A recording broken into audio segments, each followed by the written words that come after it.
আসসালামু আলাইকুম এভরিওয়ান, সবাইকে স্বাগত জানাচ্ছি 10 মিনিট স্কুলের অ্যাডমিশন প্রোগ্রামে সাধারণ জ্ঞান আন্তর্জাতিক পর্বের আজকের লেকচারে। সুপ্রিয় শিক্ষার্থী বন্ধুরা, আজকে আমরা আমাদের লেকচারের খুবই গুরুত্বপূর্ণ কিছু বিষয় অর্থাৎ আমরা একটি পোর্শন রয়েছে যে পোর্শনটিতে আমরা মহাদেশ নিয়ে আলোচনা শুরু করব এবং সেই মহাদেশ নিয়ে আলোচনা শুরু করার যে জায়গাটি সেই জায়গাটিতে আমরা চলে এসেছি অলরেডি এবং আজকে আমরা আমাদের মহাদেশ ভিত্তিক যে আলোচনা সেই আলোচনাগুলো করব এবং খুব স্বাভাবিকভাবে আপনারা সকলে বুঝতে পারছেন যে মহাদেশ ভিত্তিক আলোচনার যে পটভূমিগুলো রয়েছে সেগুলো একটু ডিটেইলিং এর মধ্যে হবে, একটু বিস্তারিত হবে এবং সেই বিস্তারিত যে পার্সপেক্টিভ থেকে সেই বিস্তারিত পার্সপেক্টিভগুলো আমাদের খুব ভালো করে জেনে ফেলতে হবে আজকে। অর্থাৎ আমরা আজকে মূলত মহাদেশগুলো নিয়ে আমরা আলোচনা করব, সেই টপিকের বিষয়গুলোতে আমরা সরাসরি আলোকপাত করব। তার আগে বলে নিই, আজকে আপনাদের সাথে আমি রয়েছে আমি আকিফ মাসুমি, আমি জাহাঙ্গীরনগর বিশ্ববিদ্যালয় থেকে আমার পড়াশোনা শেষ করেছি।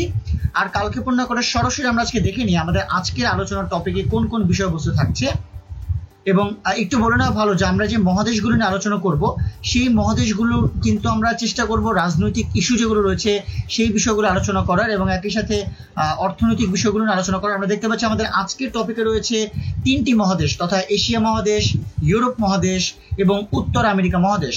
সো মূলত আমরা আজকে তিনটি মহাদেশ নিয়ে আলোচনা করব। আমরা চেষ্টা করব জানার যে তিনটি মহাদেশের আদ্যপান্ত সম্পর্কে, এই তিনটি মহাদেশ কেন্দ্রিক যে মৌলিক বিষয়াবলী তথ্য এবং একই সাথে এর বাইরে যে অন্যান্য তথ্যগুলো রয়েছে সেই তথ্যগুলো আমরা জেনে এবং বুঝে ফেলার চেষ্টা করব। এবং আমরা একই সাথে এই চেষ্টাটিও করব যে আসলে প্রত্যেকটি মহাদেশের মধ্যে যেই ধরনের ইস্যুগুলোর দ্বারা আমরা জাতীয় বিষয় দেখতে পাই কিংবা যেই মহাদেশে সর্বোচ্চ বা সর্বনিম্ন অবস্থানগুলো সেগুলো জেনে ফেলার জন্য, যেগুলোকে আমরা মৌলিক তথ্যের অন্তর্ভুক্ত মনে করব। সুতরাং শিক্ষার্থী বন্ধুরা, আপনারা চেষ্টা করবেন আজকের এই লেকচারটিকে যখন আপনারা শোনার চেষ্টা করবেন বা বোঝার চেষ্টা করবেন তখন আপনারা সামনে একটি মানচিত্র রেখে, সেটি হতে পারে যে কোনো গ্লোব কিংবা হতে পারে যে কোনো ওয়াল ম্যাপ বা পেপার ম্যাপ, এর মাধ্যমে আপনারা চেষ্টা করবেন যে এই লেকচারটি কার্যস্থ করার। কারণ আন্তর্জাতিক লেকচারগুলো যদি মানচিত্রের মাধ্যমে অনুসরণ করা যায় তবে কিন্তু সেটি পড়তে বা বুঝে নিতে অনেক সুবিধা হবে। আমরা আজকে সময় ক্ষেপণ না করে সরাসরি আজকে আমরা আমাদের আলোচনার দিকে মনোনিবেশ করি। প্রথমে আমরা দেখতে পাচ্ছি এশিয়া মহাদেশ নিয়ে আলোচনা এবং এশিয়া মহাদেশ নিয়ে প্রাথমিকভাবে আমাদের কিন্তু অনেকগুলো বেসিক ডিসকাশন সেরে ফেলা খুব গুরুত্বপূর্ণ। আমরা দেখতে পাচ্ছি যে এশিয়া মহাদেশের বর্তমান অবস্থানটি হচ্ছে এরকম যে এশিয়া পৃথিবীর সবচেয়ে বড় এবং সবচেয়ে জনবহুল মহাদেশ। অর্থাৎ এটি একটু আমরা খুব স্বাভাবিকভাবে জানি যে এশিয়া মহাদেশ হচ্ছে আমাদের বর্তমান পৃথিবীর মতো সবচেয়ে বড় মহাদেশ আয়তনের দিক থেকে এবং সবচেয়ে জনবহুল মহাদেশও বটে এবং প্রাথমিকভাবে এটি পূর্ব এবং উত্তর গোলার্ধে অবস্থিত। এই ছিল মূলত এশিয়া মহাদেশের একটি আদ্যপ্রান্ত এবং আমরা দেখতে পাচ্ছি এটি ভূপৃষ্ঠের 8.7% এবং স্থলভাগের প্রায় 30% অংশ জুড়ে অবস্থিত এবং যেটি কিনা এশিয়া মহাদেশের ভৌগোলিক অবস্থান এই দৃষ্টিকোণটি বলা হয়। আমরা দেখতে পাচ্ছি যে আনুমানিক 430 কোটি মানুষ নিয়ে এশিয়াতে বিশ্বের 60%-এরও বেশি মানুষ বসবাস করে থাকেন। অর্থাৎ জনসংখ্যার দিক থেকে খুব স্বাভাবিকভাবে আমরা কিন্তু জনবহুল অবস্থানটি লক্ষ্য করতে পারছি। এবং আমরা এর পরবর্তীতে যেটি লক্ষ্য করতে পারছি সেটা হচ্ছে এশিয়ার সীমানা সাংস্কৃতিকভাবে নির্ধারিত হয়। অর্থাৎ যেহেতু ইউরোপের সাথে এর কোনো স্পষ্ট ভৌগোলিক বিচ্ছিন্নতা নেই, যার কারণে এই এক অবিচ্ছিন্ন ভূখণ্ডের গঠন রয়েছে যাকে একসাথে ইউরেশিয়া বলা হয়। অর্থাৎ আমরা জানি যে ইউরোপ এবং এশিয়ার কিছু মধ্যবর্তী বিষয় রয়েছে এবং যেমন সোভিয়েত ইউনিয়ন তারা এটিকে স্পর্শ করেছে এবং যেহেতু এশিয়ার সীমানা সাংস্কৃতিকভাবে নির্ধারিত তার মানে হচ্ছে এশিয়া মহাদেশের সাথে অন্যান্য মহাদেশের এক ধরনের সাংস্কৃতিক পার্থক্য বিদ্যমান এবং এক ধরনের সাংস্কৃতিক রাজনীতি রয়েছে যেটি আলাদা করে এশিয়া মহাদেশে একটি ইউনিক অবস্থানে রয়েছে। এরপর আমরা দেখতে পাচ্ছি যে এশিয়ার সবচেয়ে সাধারণভাবে স্বীকৃত সীমানা হলো সুয়েজ খাল, ইউরাল নদী এবং ইউরাল পর্বতমালার পূর্বে এবং ককেশাস পর্বতমালা এবং কাস্পিয়ান ও কৃষ্ণ সাগরের দক্ষিণে। আপনারা কিন্তু এই দয়া করে এই অংশটিকে খুব ভালো করে পড়ে নেবেন। অনেকে বাংলাদেশ এবং বিশ্ব পরিচয় জেনেছেন যে আসলে সাধারণত কোন কোন নৌভিত্তিক বা কোন কোন জলাধার ভিত্তিক অবস্থান দ্বারা এশিয়া বেষ্টিত সেটি আমরা দেখতে পাচ্ছি সুয়েজ খাল, ইউরাল নদী এবং ইউরাল পর্বতমালার পূর্বে, একই সাথে ককেশাস পর্বতমালা এবং কাস্পিয়ান ও কৃষ্ণ সাগরের দক্ষিণে। এবং এর পূর্ব দিকে প্রশান্ত মহাসাগর রয়েছে, দক্ষিণে ভারত মহাসাগর রয়েছে এবং উত্তরে উত্তর মহাসাগর দ্বারা এটি বেষ্টিত। সেটি ছিল মূলত এশিয়া মহাদেশের ভৌগোলিক সংক্রান্ত আলোচনা, যেটি কিনা আমরা এর 4টি দিক নিয়ে আমরা ব্যাখ্যা করার চেষ্টাটি করলাম।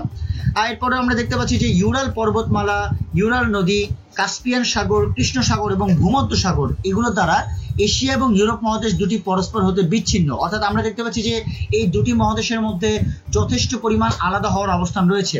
আমরা যদি অন্যান্য মহাদেশের সাথে এশিয়ার আলোচনাটি করি, আপনার পরবর্তী লাইনেই আমরা দেখতে পাবো যে লোহিত সাগর এবং সুয়েজ খাল এশিয়া মহাদেশকে আফ্রিকা থেকে বিচ্ছিন্ন করেছে এবং এর যে উত্তর পূর্বে অবস্থিত যে সংকীর্ণ বেরিং প্রণালী, সেই বেরিং প্রণালী আবার একে উত্তর আমেরিকা মহাদেশ থেকে পৃথক করেছে। সুতরাং প্রত্যেকটি জায়গায় আমরা অনেকগুলো জলাধার দেখতে পেলাম, যেখানে কিনা ইউরোপের সাথে একটি পার্থক্য এশিয়া তৈরি হয়েছে, আফ্রিকার সাথে তৈরি হয়েছে এবং একই রকম ভাবে উত্তর আমেরিকা মহাদেশের সাথে তৈরি হয়েছে। এরপর আমরা দেখতে পাচ্ছি যেটি খুব নর্মাল একটি তথ্য, যে পৃথিবীর বৃহত্তম মহাদেশ খুব স্বাভাবিকভাবে আমরা সকলে জানি যে সেটি হচ্ছে এশিয়া এবং এর মোট স্বাধীন রাষ্ট্রের সংখ্যা হচ্ছে 44টি এবং সর্বশেষ যে স্বাধীন রাষ্ট্র, সেই সর্বশেষ স্বাধীন রাষ্ট্র হচ্ছে পূর্ব তিমুর। এবং এই হচ্ছে মূলত আমাদের এশিয়া মহাদেশের একেবারে বেসিক জায়গা। আমরা যদি কিছুটা অর্থনীতি নিয়ে আলোচনা করি, আমরা এটি বুঝতে পারবো যে এশিয়াতে সবচেয়ে প্রভাবশালী দেশ হচ্ছে চীন, এরপর ভারত রয়েছে, জাপান রয়েছে, ইন্দোনেশিয়া রয়েছে, দক্ষিণ কোরিয়া, সৌদি আরব, তুরস্ক, ইরান, তাইওয়ান। আমরা যে দেশের নামগুলো বললাম তারা প্রত্যেকেই কিন্তু তাদের গ্রোস ডোমেস্টিক প্রোডাক্ট বা জিডিপি এর মাধ্যমে খুব ভালো একটা অবস্থানে রয়েছে এবং দেখা গিয়েছে যে এশিয়ার যে নমিনাল জিডিপি যেটিকে বলা হয় সেটি কিন্তু একেবারে মহাদেশগুলোর ক্ষেত্রে ইউরোপের পরেই অবস্থিত এবং ক্রয় ক্ষমতা সমতার ক্ষেত্রে বৃহত্তম, অর্থাৎ ক্রয় ক্ষমতার যে দৃষ্টিকোণ রয়েছে মানুষের সামর্থ্যের জায়গাটি, সেই সামর্থ্যের জায়গাটি থেকে এশিয়া মহাদেশ একটি বৃহত্তম অবস্থান অধিকার করেছে। এবং সাম্প্রতিককালে আমরা অনেকগুলো দেশ দেখতে পেরেছি যে দেশগুলো তারা অনেক বেশি উচ্চ প্রবৃদ্ধি সম্পন্ন অবস্থান দখল করেছে। সেই দেশগুলোর মধ্যে ইসরায়েল রয়েছে, মালয়েশিয়া রয়েছে, ইন্দোনেশিয়া রয়েছে, আমাদের বাংলাদেশ রয়েছে, Thailand, Vietnam, Mongolia, Uzbekistan, Cyprus, Philippines, এই দেশগুলো রয়েছে। এছাড়াও আমরা দেখতে পেয়েছি এশিয়া মহাদেশের অর্থনৈতিক দৃষ্টিকোণ থেকে খনিজ সম্পদের যে একটি প্রাচুর্য, সেই পার্সপেক্টিভ থেকে কাজাকিস্তান, তুর্কমেনিস্তান, ইরান, ব্রুনাই কিংবা সংযুক্ত আরব আমিরাত, কাতার, কুয়েত, সৌদি আরব, বাহরাইন, ওমান ইত্যাদি রাষ্ট্রগুলো কিন্তু খুবই সুনিপুণভাবে তারা অর্থনৈতিকভাবে এগিয়ে চলেছে। তো এই ছিল মূলত এশিয়া মহাদেশের একটি আদ্যপ্রান্ত, যেটি আমরা আমাদের অবস্থান থেকে যতটুকু পারা যায় ব্যাখ্যা করার চেষ্টা করলাম।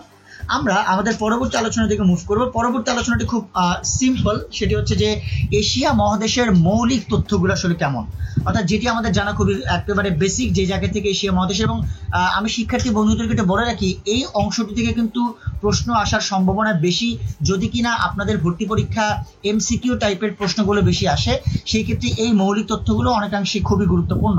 আমরা প্রথমেই দেখতে পাচ্ছি আয়তনে এবং জনসংখ্যায় বৃহত্তম দেশ হচ্ছে চীন। এছাড়া আমরা দেখতে পাচ্ছি আয়তন এবং জনসংখ্যায় ক্ষুদ্রতম দেশ হচ্ছে মালদ্বীপ।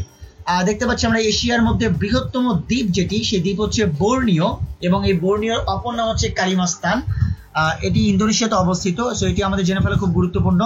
এবং আমরা দেখতে পাচ্ছি এশিয়া মহাদেশের বৃহত্তম সাগর যেটি, সেটি হচ্ছে দক্ষিণ চীন সাগর। এটি এশিয়া মহাদেশের বৃহত্তম সাগর বটে। এছাড়াও আমরা দেখতে পাচ্ছি এশিয়া মহাদেশের বৃহত্তম হ্রদ হচ্ছে কাস্পিয়ান হ্রদ, এটিও খুব গুরুত্বপূর্ণ আমাদের জানা। এশিয়া মহাদেশের উচ্চতম পর্বত শৃঙ্গ হচ্ছে মাউন্ট এভারেস্ট, এটি জানা খুবই গুরুত্বপূর্ণ এবং যে উচ্চতা আমরা আগের লেকচারে জেনেছি। এবং মাউন্ট এভারেস্ট বলে রাখা ভালো, 8848 মিটার, দুঃখিত, 8848 মিটার এর উচ্চতা। এটি হচ্ছে মূলত মাউন্ট এভারেস্টের। আমরা দেখতে পাচ্ছি বৃহত্তম মরুভূমি হচ্ছে গোবি মরুভূমি, যেটি কিনা এশিয়া মহাদেশের বৃহত্তম মরুভূমি হিসেবে খ্যাত। এশিয়া মহাদেশের দীর্ঘতম নদী যেটিকে বলা হয় সেটা হচ্ছে ইয়াংসি কিয়াং নদী, যেটি কিনা চীনে অবস্থিত। এছাড়া আমরা দেখতে পাচ্ছি যে মুসলিম রাষ্ট্রের প্রেক্ষাপট থেকে আয়তনে বৃহত্তম মুসলিম রাষ্ট্র হচ্ছে কাজাকিস্তান। এছাড়া জনসংখ্যায় বৃহত্তম মুসলিম রাষ্ট্র হচ্ছে ইন্দোনেশিয়া, এটিও খুবই গুরুত্বপূর্ণ আমাদের জন্য জানা। আমরা দেখতে পাচ্ছি যে এশিয়ায় সর্বাধিক ভাষার দেশ হচ্ছে ভারত। আপনারা সবাই জানেন যে ভারতে অনেকগুলো প্রদেশ রয়েছে, উত্তর ভারতের কান্নাডা থেকে শুরু করে তামিল কিংবা দক্ষিণ ভারতের বেশ কিছু অংশ রয়েছে যেখানে কিনা ম্যাক্সিমাম ভাষার ব্যবহারটি রয়েছে। এবং এখানে সেক্ষেত্রে বলা যায় ভারত তাদের দেশের সর্বাধিক ভাষা ব্যবহার করে থাকে। এবং একই সাথে আমরা দেখতে পাচ্ছি যে বৃহত্তম ফেডারেল রাষ্ট্র সেটি হচ্ছে ভারত। এবং সর্বশেষ যে তথ্য প্রবাহটি আমরা দেখতে পাচ্ছি যে এশিয়া মহাদেশে সাংবিধানিকভাবে খ্রিস্টান রাষ্ট্র হচ্ছে ফিলিপাইন, যেটি খুবই গুরুত্বপূর্ণ একটি আলোচনা। সো এই ছিল মূলত এশিয়া মহাদেশের মৌলিক তথ্যের আলোচনা, যেটি আমাদের এখান থেকে প্রশ্ন আসার সম্ভাবনা খুবই বেশি। অতীতে আমরা অনেকগুলো প্রশ্ন এখান থেকে এসেছে, আমরা সেটি দেখতে পেয়েছি। আমরা দেখতে পাচ্ছি এশিয়া মহাদেশের প্রাকৃতিক বৈচিত্র্য খুবই গুরুত্বপূর্ণ একটি আলোচনা। এবং এই আলোচনার জায়গা থেকে আমরা একটু প্রত্যেকটি যে সৌন্দর্যের বা প্রাকৃতিক বৈচিত্র্যের জায়গাটি রয়েছে সেটি আমরা একটু ব্যাখ্যা করার চেষ্টা করবো। আমরা প্রথম যে আলোচনাটি দেখতে পাচ্ছি সেটা হচ্ছে চীনের মহাপ্রাচীর। এটি প্রথমে বলে রাখা ভালো, চীনের মহাপ্রাচীরটি কিন্তু খ্রিস্টপূর্ব 5ম শতক থেকে একদম 1600 শতক পর্যন্ত চীনের যে উত্তর সীমান্ত রক্ষা করার জন্য তৈরি এবং রক্ষণাবেক্ষণ করা হয় এবং সেই সাপেক্ষেই কিন্তু এই প্রাচীরটি নির্মাণ করা হয়। এরকম অনেকগুলো প্রাচীর তৈরি করা হয়েছিল, কিন্তু এই যে প্রাচীরটি সেটি তৈরি করেছিলেন সম্রাট কিন শি হুয়াং এবং তার অধীনে নির্মিত হয়েছে প্রাচীরটি, এবং যেটি সবচেয়ে বিখ্যাত এবং এটি বর্তমান প্রাচীরের উত্তরে অবস্থিত। এবং চীনের মহাপ্রাচীর কি বলা হয় মানুষের হাতে তৈরি পৃথিবীর সবচেয়ে বড় স্থাপত্য, এবং আমাদের একটু এটি জানা লাগবে যে এটি প্রায় 5 থেকে 8 মিটার উঁচু এবং 8,852 কিলোমিটার লম্বা। এটি কিন্তু খুবই ইম্পর্টেন্ট এবং এটি শুরু হয়েছে সাংহাই পাস থেকে এবং শেষ হয়েছে লোপনুর নামক স্থানে। সো মূলত অনেকে ধারণা করেন যে খ্রিস্টপূর্ব 208 সালের দিকে, আমি আবারও বলছি 208 সালের দিকে এর নির্মাণ কাজ শুরু হয় এবং চীনের একটি সাম্রাজ্য ছিল যার নাম হচ্ছে কিং সাম্রাজ্য। সো এই কিং সাম্রাজ্যের জায়গা থেকে কিন্তু এটিকে বলা হয় যে তারা এর অবস্থানকে, এর যে নির্মাণাধীন প্রকল্প সেই প্রকল্পের জায়গা থেকে তারা এটিকে ধারণ করে থাকেন এবং তাদের সময় থেকে নির্মাণ কাজটি শুরু হয়। সো এই ছিল মূলত চীনের মহাপ্রাচীন আলোচনা। আমরা পরবর্তী দেখতে পাচ্ছি পামির মালভূমি, যেটিকে বলা হয় পৃথিবীর ছাদ, এবং একটি পৃথিবীর বিশেষ ভৌগোলিক বৈশিষ্ট্য হচ্ছে এই ধরনের মালভূমি। এবং মোর ইম্পর্টেন্টলি এই পামির মালভূমির উচ্চতা হচ্ছে সমুদ্রপৃষ্ঠ থেকে প্রায় 16,000 ফুটের মতো, যার কারণে মধ্য এশিয়া অবস্থিত এই পামির মালভূমিকে ঘিরে অনেক আগ্রহ সবার রয়েছে। এবং এই মালভূমিটি মূলত তাজিকিস্তান, আফগানিস্তান, উজবেকিস্তান, কিরগিজস্তান, তিব্বত, চীন এবং পাকিস্তানের অনেক অংশ পর্যন্ত এই মালভূমিটি বিস্তৃত এবং এটি মূলত অনেকগুলো উঁচু পর্বতের মিলনস্থল এবং সর্বোচ্চ কয়েকটি পর্বতের মধ্যবর্তী স্থানে হওয়ায় এটি কিন্তু সবচেয়ে উচ্চ মালভূমি নামে এটি স্থান পেয়েছে, এবং যার কারণে আমরা দেখতে পেয়েছি যে এর যে গুরুত্ব সেই গুরুত্বটিও অনেক বেশি রয়েছে। আমরা এরপরে দেখতে পাচ্ছি তিব্বতীয় মালভূমি বা তিব্বত মালভূমি, এটিকে হিমালয় মালভূমিও বলা হয় এবং অবশ্যই এটি একটি বিশাল উচ্চ ভূমিও বটে। এবং মোর ইম্পর্টেন্টলি এই মালভূমিটি বেশিরভাগই তিব্বত স্বায়ত্তশাসিত অঞ্চলে এবং চীনের যে কিংহাই এর পাশাপাশি ভারতের যে লাদাখ এবং হিমাচল এলাকাটি রয়েছে সেই হিমাচল এখানে গঠিত। এবং আমরা যদি এর আশেপাশের অবস্থান আলোচনা করি, এটি প্রায় উত্তর থেকে দক্ষিণে প্রায় 1000 কিলোমিটার এবং পূর্ব থেকে পশ্চিমে প্রায় 2500 কিলোমিটার পর্যন্ত প্রসারিত। শিক্ষার্থী বন্ধুরা এই তথ্যগুলো কিন্তু আপনারা একটু টুকে নেবেন, যেহেতু এখানে আপনাদের সুবিধার জন্য এখানে ইমেজগুলো উল্লেখ করা রয়েছে, সম্পূর্ণ তথ্যগুলো কিন্তু আমি এখানে বর্ণনা করে দিচ্ছি, আপনারা একটু টুকে নেওয়ার চেষ্টা করবেন।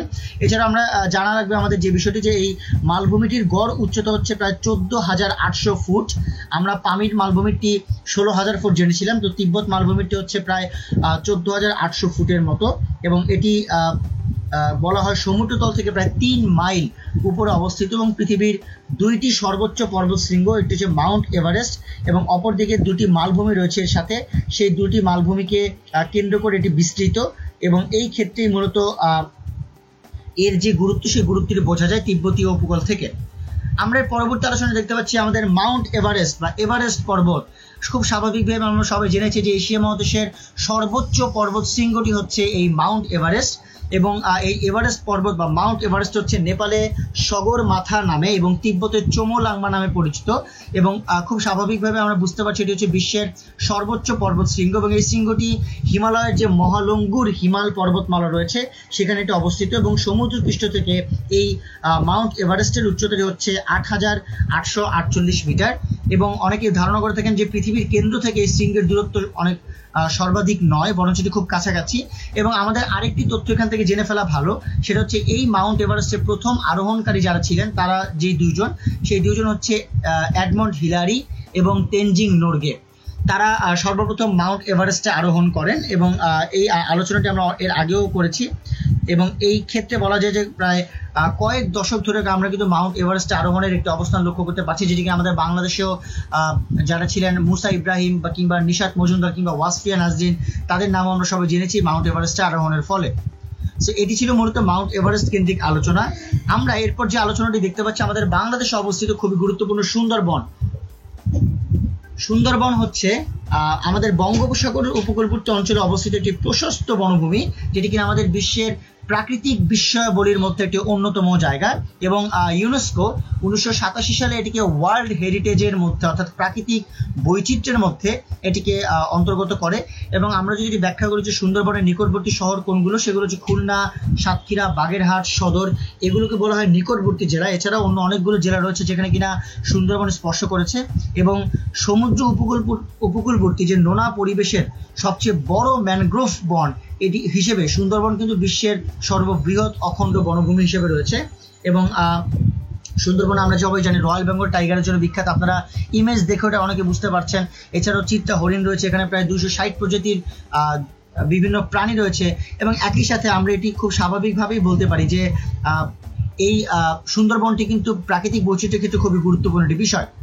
আমরা এরপর দেখতে পাচ্ছি ব্যাবিলনের শূন্য উদ্যান বা ব্যাবিলনের ঝুলন্ত বাগান বা ঝুলন্ত উদ্যান, খুবই ইম্পর্টেন্ট এবং এটি বলা হয় ইউফ্রেটিস নদীর তীরে খ্রিস্টপূর্ব 600 অব্দে নির্মিত হয় এবং সম্রাট নেবুচাঁদ-নেজার সম্রাজ্ঞীর প্রেরণায় তিনি এটি নির্মাণ করেন, অর্থাৎ তার ওয়াইফ বা তার যে স্ত্রী সহধর্মিণী তার জন্য এটি নির্মাণ করা হয় এবং এর বিশাল এক ভিত ছিল এর মধ্যে, যার আয়তন ছিল 800 বর্গফুট এবং ভিতটিকে স্থাপন করা হয় তৎকালীন সম্রাটের যে উপাসনালয় ছিল সেই উপাসনালয়ের মধ্যে এবং এটি মাটি থেকে উচ্চতা দাঁড়িয়ে ছিল প্রায় 80 ফুটের মতো এবং এই ভিত্তির উপরে নির্মিত হয়েছিল বিশ্বের সর্ববৃহৎ এবং বিস্ময়কর এই বাগানটি এবং যেটি জানা আমাদের জন্য খুবই গুরুত্বপূর্ণ এবং প্রায় 4000 শ্রমিক এখানে পরিশ্রম করে এই বিষয়টিকে প্রায় 5 থেকে 6000 প্রকার ফুলের চারা রোপণ করা হয়েছিল এই ঝুলন্ত বাগানে এবং 80 ফুট উঁচুতে অবস্থিত বাগানের এই ধাপগুলোতে নদী থেকে প্রায় মোটা নলে পানি উঠানো হতো এবং 514 খ্রিস্টাব্দে পারস্য রাজ্যের সাথে একটি রক্তক্ষয়ী যুদ্ধ হয়, যেখানে কিনা এই উদ্যানটি সম্পূর্ণরূপে ধ্বংস হয়ে যায় এবং তারপরে এখনো কিছুটা এর যে ঐতিহ্যের অবস্থানটি রয়েছে সেই অবস্থানটি এখনো লক্ষ্য করা যায়। সো সুপ্রিয় শিক্ষার্থী বন্ধুরা, এই ছিল মূলত আমাদের এশিয়া মহাদেশের প্রাকৃতিক বৈচিত্র্যের আদ্যপান্ত, যেটি আমরা যতটা পারি সহজে ব্যাখ্যা করার চেষ্টা করলাম যাতে আপনারা সবাই এই সম্পর্কে খুব ক্লিয়ার কাট ধারণা পেয়ে থাকেন। আমরা আমাদের পরবর্তী আলোচনার দিকে মুভ করব। আমাদের পরবর্তী আলোচনাটি খুবই ইম্পর্টেন্ট, সেটা হচ্ছে এশিয়া মহাদেশের রাজনৈতিক ইস্যু এবং এই রাজনৈতিক ইস্যুর ক্ষেত্রে আমাদের সব থেকে ইম্পর্টেন্ট প্রথম যে ইস্যু সেটা হচ্ছে কাশ্মীর ইস্যু এবং এই কাশ্মীর সমস্যা নিয়ে আমাদের প্রথম আলোচনা এবং আমরা কাশ্মীর নিয়ে কিন্তু খুব সাম্প্রতিককালে একটি অবস্থান দেখতে পেয়েছি যে সাম্প্রতিক অবস্থানটি বলার আগে আমি একটু বলে নিই যে কাশ্মীর অঞ্চলের নিয়ন্ত্রণ নিয়ে ভারত সরকার পাকিস্তান সরকারের মধ্যে একটা আঞ্চলিক বিরোধ রয়েছে, যদিও 1947 সালের ভারত পাকিস্তান যুদ্ধের সময় থেকেই এই বিরোধটি রয়েছে। এছাড়াও কিন্তু আমরা জানি যে 1947 সালে বিভিন্ন চুক্তির মাধ্যমে জম্মু এবং কাশ্মীর এই রাজ্যকে তারা সম্পূর্ণরূপে দাবি করতে চায়। মূলত এই জায়গা থেকেই অবস্থানটি তৈরি হয় এবং ভারত পাকিস্তানের মধ্যে কাশ্মীর নিয়ে প্রায় 3টে যুদ্ধ হয়েছে 1947 সালে, 1965 সালে এবং 1999 সালে এবং এছাড়াও 1984 সালের পর থেকে সিয়াচেন হিমবাহ এলাকার নিয়ন্ত্রণ নিয়ে দুই দেশ বেশ কয়েকটি খণ্ডযুদ্ধ জড়িত হয় এবং আমরা বর্তমানে দেখতে পারি যে জম্মুর বেশিরভাগ অংশ, কাশ্মীর উপত্যকা, লাদাখ, সিয়াচেন হিমবাহ এগুলো সবগুলোই ভারত শাসন করছে প্রায় 43% অঞ্চল নিয়ে এবং পাকিস্তান তারা প্রায় 37% নিয়ন্ত্রণ করতে চায় আজাদ কাশ্মীর এবং বাল্টিস্তান নামক যে উত্তর অঞ্চলটি সেটি এবং সাম্প্রতিককালে আমরা দেখতে পেয়েছি যে এই কাশ্মীর ইস্যুতে কিভাবে করে যে পুলওয়ামা হত্যাকাণ্ড, যেখানে কিনা আমরা বেশিরভাগ সময় দেখতে পেয়েছি যে এই পুলওয়ামা নিয়ে একটি ঝামেলা তৈরি হয়েছে এবং সেটি কিন্তু রিসেন্ট ইস্যুর জন্য খুবই গুরুত্বপূর্ণ। আমি আশা করি এই সমস্যাটি নিয়ে আপনারা রিসেন্ট যে ইস্যুটি সেই ইস্যুটি খুব ভালোভাবে পড়ে ফেলার চেষ্টা করবেন। আমরা এরপর যেটি দেখতে পাচ্ছি সেটা হচ্ছে চীনের সাংস্কৃতিক বিপ্লব, খুবই গুরুত্বপূর্ণ একটি বিষয়, কারণ হচ্ছে যে চীনের সাংস্কৃতিক বিপ্লবটি কিন্তু এক ধরনের যেটিকে বলা হয় কলকারখানা বা শিল্প বিপ্লবের মতো একটা অবস্থান তৈরি করেছে এবং মাও সেতুং এর নেতৃত্বে কিন্তু গণপ্রজাতন্ত্রী চীনে এই সাংস্কৃতিক পরিবর্তনের লক্ষ্যে বিপ্লবটি সংঘটিত হয় এবং এর সময়কালটি ছিল 1966 থেকে 1976 সাল। এর মধ্যে সামাজিক এবং রাজনৈতিক আন্দোলনের অংশ ছিল এবং মাও সেতুং এর প্রস্তাবে পুঁজিবাদী এবং প্রাচীনকালের ধ্যান ধারণা থেকে দূরে রাখতে এবং প্রকৃত সমাজতান্ত্রিক চিন্তাভাবনা সংরক্ষণের লক্ষ্যেই কিন্তু এই বিপ্লবের সূচনা ঘটে এবং এখানে মাওবাদ যে একটি আদর্শ সেই মাওবাদের একটি অবস্থান আমরা এখানে লক্ষ্য করতে পারি। আমরা এবার দেখতে পাচ্ছি পিং পং ডিপ্লোম্যাসি, খুবই গুরুত্বপূর্ণ একটি বিষয় পিং পং ডিপ্লোম্যাসি এবং এটি একটু ক্লিয়ার করে আপনাদেরকে বলা দরকার। শিক্ষার্থী বন্ধু আশা করি এটি খুব মনোযোগ দিয়ে শুনবেন। পিং পং ডিপ্লোম্যাসি হচ্ছে মূলত আমরা সবাই জানি দ্বিতীয় বিশ্বযুদ্ধের পর মার্কিন যুক্তরাষ্ট্রের অনেক কর্মকাণ্ডে অনেকেই বিরক্ত ছিল, যেহেতু তারা জাপানের উপর হিরোশিমা এবং নাগাসাকির মতো একটা আক্রমণ তারা তৈরি করে। সো মূলত এই 1970 সালে একটি গেমস যেটি হচ্ছে টেবিল টেনিস গেমস সেটি চীন আয়োজন করে এবং সেই চীন তারা সকল দেশকে তারা আমন্ত্রণ জানায় এবং এর পরবর্তীতে মার্কিন যুক্তরাষ্ট্র তাদের দল পাঠায় এবং আমরা দেখতে পেয়েছি পরবর্তীতে এই টেবিল টেনিসের ফাইনাল উপভোগ করার জন্য মার্কিন যুক্তরাষ্ট্রের প্রেসিডেন্ট এবং চীনের প্রেসিডেন্ট এক টেবিলে বসে এবং যেখান থেকেই মূলত তাদের কূটনৈতিক সম্পর্ক আবার নতুন করে শুরু হয়। এই কারণে এটিকে বলা হয় পিং পং ডিপ্লোম্যাসি। সো এই হচ্ছিল মূলত বেসিক যে আলোচনা সেটি। আমরা এরপর দেখতে পাচ্ছি জেরুজালেম ইস্যু বা ফিলিস্তিন ইসরায়েলের যে ইস্যুটি সেই ইস্যুটি এটি নিয়ে খুব ইম্পর্টেন্ট একটি বিষয় রয়েছে যেখানে আমরা একটু আলোকপাত করার চেষ্টা করবো। যে জেরুজালেম ইস্যুর ক্ষেত্রে আমরা দেখেছি যে মার্কিন যুক্তরাষ্ট্রের একটি অবস্থান আমরা দেখেছি যে ফিলিস্তিন ইসরায়েলের মধ্যে ইসরায়েল তারা তাদের জেরুজালেমকে তারা নিজেদের রাজধানী হিসেবে তারা একটি সাব্যস্ত করার চেষ্টা করেছে। এবং এই ক্ষেত্রেই আমরা দেখতে পেয়েছি যে সকলেই কিন্তু জেরুজালেমকে যে স্পর্শকাতর ইস্যু হিসেবে রয়েছে, সেখানে মার্কিন যুক্তরাষ্ট্র তারা ইসরায়েলকে সাপোর্টই দিয়েছে। এবং আমরা দেখতে পেয়েছি এই বিষয়টি তো যে ধর্মীয় দিক থেকে কিন্তু জেরুজালেম এমন একটি জায়গা যেখানে ইসলাম, ইহুদি এবং খ্রিস্টান এই তিনটি ধর্মের ধর্মীয় স্থাপনার অনেকগুলি শহরে রয়েছে, অর্থাৎ এর রাজনৈতিক গুরুত্ব যেমন রয়েছে, ধর্মীয় গুরুত্ব রয়েছে। জেরুজালেম ইস্যু নিয়ে যে বিষয়টি খুব গুরুত্বপূর্ণভাবে জানা দরকার সেটি হচ্ছে যে 6 দিনের যুদ্ধে 1967 সালের যুদ্ধে পূর্ব জেরুজালেম অংশটি ইসরায়েল দখল করে নেয় এবং তাদের দেশের অংশ হিসেবে ঘোষণা করে। এবং ফিলিস্তিনের অংশে কিন্তু জেরুজালেমের আরেকটি অংশ রয়েছে, এটিও আলাদা মনে হয়। আমরা আমাদের পরবর্তী আলোচনা দেখতে পাচ্ছি আরব এবং ইসরায়েলের 4টি যুদ্ধ। খুবই গুরুত্বপূর্ণ একটা আলোচনা আরব এবং ইসরায়েলের যে যুদ্ধগুলো রয়েছে, এবং এই যুদ্ধগুলোর জায়গা থেকে আমরা প্রথমে এই যে 4টি যুদ্ধের যে প্রেক্ষাপট, সেই প্রেক্ষাপট থেকে আমরা যেটি আলোচনা করতে পারি সেটা হচ্ছে যে 1948 সালে একটি যুদ্ধ সংঘটিত হয়, এর পরবর্তীতে 1956 সালে একটি যুদ্ধ সংঘটিত হয়, এরপর 1967 সালে একটি যুদ্ধ হয়, 1973 সালে আরেকটি যুদ্ধ হয়। মূলত আমরা দেখতে পেয়েছি আরব ইসরায়েলের যুদ্ধে, আরব বলতে এখানে কিন্তু সবসময় আরব ইন্ডিকেট করা হচ্ছে না, এখানে বলা হচ্ছে যে এই যে যুদ্ধটি রয়েছে সেই যুদ্ধে কিন্তু আরবদের প্রতিনিধিত্ব করে অনেক আরবীয় যে দেশ তারাও কিন্তু এখানে যুদ্ধে অংশগ্রহণ করেছে, এবং সেটি খুবই গুরুত্বপূর্ণ একটি বিষয়। এবং আমরা এটিও দেখতে পেয়েছি যে মিশর এর সিনাই উপত্যকা নিয়েও কিন্তু সেখানে বেশ কয়েকবার একটি বৈঠক হয়েছে। আমরা দেখেছি যে সিনাই উপত্যকার নিয়ে দখল করে ফেলেছে ইসরায়েল 6 দিনের যুদ্ধ 1967 সালে, সেটি খুবই গুরুত্বপূর্ণ একটা অবস্থানে ছিল। এবং এর পরবর্তীতে আমরা দেখতে পেয়েছি যে 1973 সালে পুনরায় আবার এটিকে দখল করে নেয় তারা, অর্থাৎ আরব যারা রয়েছে তারা। এবং পরবর্তীতে আমরা এটিও দেখেছি যে ইসরায়েল এবং আরবের মধ্যে একটি সাম্যাবস্থা বিরাজমান করার লক্ষ্যে একটি চুক্তিও স্বাক্ষরিত হয়, যার নাম হচ্ছে ক্যাম্প ডেভিড চুক্তি, যেটি কিনা মিশরের আনোয়ার সাদাত তিনিও এর জন্য অনেক বিখ্যাত হয়ে থাকেন। আমরা পরবর্তী দেখতে পাচ্ছি জর্ডান এবং ইসরায়েলের ডেড সি নিয়ে বিরোধ, অর্থাৎ মৃত সাগর, যার পশ্চিমে কিন্তু পশ্চিম তীর এবং ইসরায়েল অবস্থিত। এবং এই মৃত সাগর নিয়ে কিন্তু ফিলিস্তিন এর যে এলাকা ইসরায়েল তারা নিজের অন্তর্ভুক্ত করতে চায়, অর্থাৎ এই ফিলিস্তিন এরিয়াটিকে ইসরায়েল নিজেদের দাবি করতে চায়। এবং আমরা দেখতে পেয়েছি যে যখন কিনা 1967 সালের আরব ইসরায়েল যুদ্ধের পর জর্ডান উপত্যকার একটা অধিকাংশ এলাকা ইসরায়েলের সামরিক এবং প্রশাসনিক দখলে চলে যায়, সেই মুহূর্ত থেকে কিন্তু ইসরায়েলের এই বিরোধটি লক্ষ্য করা যায় এবং একটি পশ্চিম তীর তারা নিজেদের মধ্যে রাখতে চায়। এবং এই ক্ষেত্রে কিন্তু জর্ডান এবং ইসরায়েলের মধ্যে এই বিরোধটি লক্ষ্য করা যায়। এরপর আপনারা দেখতে পাচ্ছেন মিশর এবং ইসরায়েলের সিনাই উপত্যকা এবং সুয়েজ খাল নিয়ে বিরোধ। আমি একটু আগে বলছিলাম যে আসলে আরব ইসরায়েলের যুদ্ধের একটি মূল ইম্পর্টেন্ট বিষয় ছিল যে এই মিশর এবং ইসরায়েলের মধ্যে যে সিনাই উপত্যকা এবং সুয়েজ খাল নিয়ে বিরোধ। এবং এই বিরোধের যে মূল কারণটি সেটি কিন্তু তৈরি হয় সেই আরব ইসরায়েল যুদ্ধের সময় থেকেই। আমরা দেখতে পেয়েছি একবার সিনাই উপত্যকা ইসরায়েল দখল করে ফেলেছে, তারপর আবার মিশর সেটাকে তাদের নিজেদের কাছে করায়ত্ত করেছে। এবং সুয়েজ খাল নিয়ে বিরোধ ছিল, যেখানে ইসরায়েল সুয়েজ খাল দখল করে সেখানে একটি বালির বাঁধ নির্মাণ করে এবং সেটিকে আবার 1973 সালের যুদ্ধে মিশর সেটিকে ভূপাতিত করে ফেলে। সো এই বিষয়গুলো নিয়েই মূলত এই আলোচনাটি ছিল। আমরা এরপরে দেখতে পাচ্ছি সিরিয়া এবং ইসরায়েলের গোলান মালভূমি নিয়ে বিরোধ। গোলান মালভূমি হচ্ছে এমন একটি মালভূমি যেটি হচ্ছে ইসরায়েলের উত্তর প্রান্তে এবং অবস্থিত, এবং সিরিয়ায় এই অঞ্চলটি রয়েছে, যেটি কিনা এই 67 সালের আরব ইসরায়েল যুদ্ধের সময় ইসরায়েল দখল করে নেয়। এবং এই অঞ্চলের প্রায় 30,000-এর মতো জনসংখ্যা রয়েছে, যার অর্ধেকই হলো প্রায় ইসরায়েলের ইহুদিরা তারা।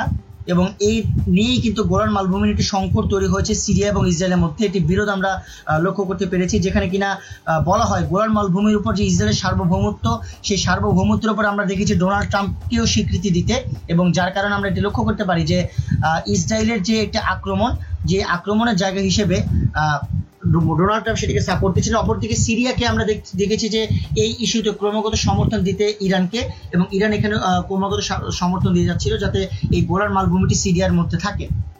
এটি ছিল মূলত এটি ছিল মূলত সিরিয়া এবং ইসরায়েলের যে গোলান মালভূমি নিয়ে বিরোধটি, সেই বিরোধটি। আমরা এরপর দেখতে পাচ্ছি যে আফগানিস্তানের রাজতন্ত্র খুবই গুরুত্বপূর্ণ আরেকটি বিষয়। আফগানিস্তানের রাজতন্ত্র, এবং যদিও রাজতন্ত্রের পতন হয়েছে, তারপরও আমাদের এই আফগানিস্তানের রাজতন্ত্র নিয়ে একটু আলোচনা করা দরকার। আফগানিস্তানের রাজতন্ত্রের পতনটি মূলত হয় 1973 সালে একটি সামরিক অভ্যুত্থানের মধ্যে দিয়ে। সো এটি আমাদের একটু জেনে ফেলতে হবে, কারণটি হচ্ছে যে মূলত এই প্রাচীনকাল থেকে আফগানিস্তান কিন্তু একটি গুরুত্বপূর্ণ অঞ্চল, কারণ এটি প্রাচীন বাণিজ্য বা একটি জাতি রয়েছে যার নাম হচ্ছে পশতু জাতি। এই পশতু জাতির দৃষ্টিকোণ থেকে কিন্তু এটি খুবই ইম্পর্টেন্ট একটি বিষয় ছিল। এবং গণতান্ত্রিক পর্যায়ে কিন্তু আফগানিস্তান তারা প্রবেশ করে আনুষ্ঠানিকভাবে 1989 সালের দিকে, এবং আমরা দেখতে পেয়েছি তো ওই সময় নজিবুল্লাহ নামে তিনি কিন্তু জাতিসংঘে আফগানিস্তানের এই অবস্থান তুলে ধরেন। মূলত গুরুত্বপূর্ণ বিষয় হচ্ছে আফগানিস্তানের রাজতন্ত্রের ক্ষেত্রে যে শেষ রাজা ছিলেন মোহাম্মদ জহির শাহ, এবং দাউদ খান বাদশাহ মোহাম্মদ জহিরকে উৎখাত করেন এবং তিনি আফগানিস্তানের প্রেসিডেন্ট হন। সুপ্রিয় শিক্ষার্থী বন্ধুরা, আমরা এরপর যেটি দেখতে পাচ্ছি সেটা হচ্ছে ইসলামী বিপ্লব।